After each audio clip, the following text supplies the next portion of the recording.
লোকসভা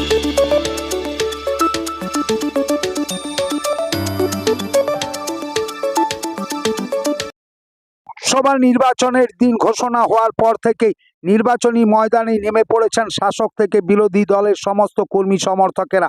আজ বাঁকুড়া পৌরসভা 7 নম্বর ওয়ার্ডে তৃণমূল কংগ্রেসের প্রার্থী অরূপ চক্রবর্তী নির্বাচনী প্রচারকে সামনে রেখেই এক সভার আয়োজন করলেন তৃণমূল কর্মী সমর্থকেরা। সেই সভাতেই উপস্থিত ছিলেন সিন্টু রজক, অলকা সেন মজুমদার, মৌ সেনগুপ্ত, হীরালাল চট্টরাজ, রাজীব দে ছাড়াও এলাকার সমস্ত তৃণমূল কর্মী সমর্থকেরা। এই সভা থেকে তাদের একটাই উদ্দেশ্য, তারা যেন ঘরের প্রার্থীকে বিপুল ভোটে জয়যুক্ত করতে পারেন। তাছাড়াও এই সভা থেকেই হীরালাল চট্টরাজ ডক্টর সুভাষ সরকারকেও কটাক্ষ করতে ছাড়লেন না। তিনি কি বললেন বিজেপির সেই প্রার্থীর বিরুদ্ধেই শোনাবো তার সেই মূল্যবান বক্তব্য। মমতা বন্দ্যোপাধ্যায় সব থেকে বেশি আপনাদেরকে বেশি ভালোবাসে, যা সরকার বলে গেল।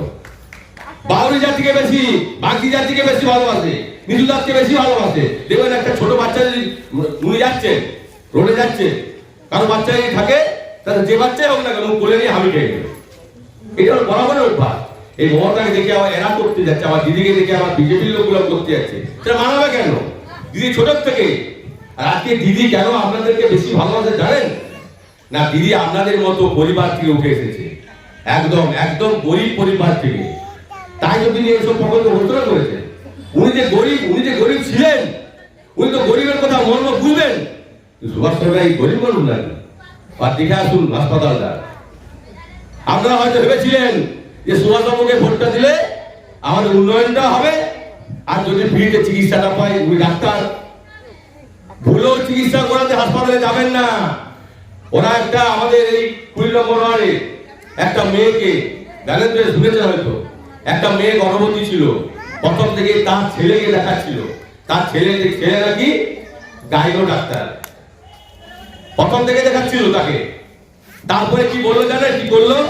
মেয়েটা সিজা করলো, বাচ্চা প্রসব করলো। মা কিন্তু তার বাচ্চার মুখ দেখতে পেল না ভুল চিকিৎসার জন্য। কি করেছে জানেন?